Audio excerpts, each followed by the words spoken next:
The Cetus2 has pre-configured with macros that can mix color in variable ratios. Here we use OrcaSlicer to demonstrate how to mix colors at different ratios in a single print. Let me give you an overview of how to set it up and what to look for. Add multiple virtual materials. Go to the G-code screen for the material.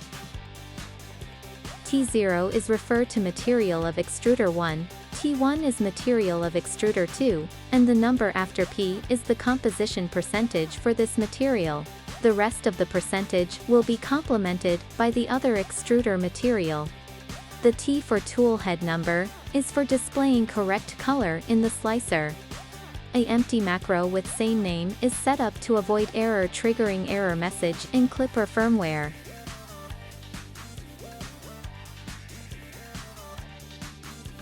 The other color mixing materials are set up in the same way as the last one.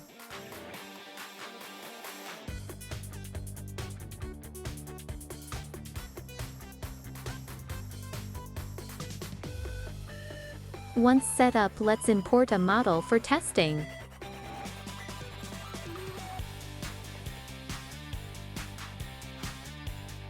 We can use the painting tool to paint the model with different materials.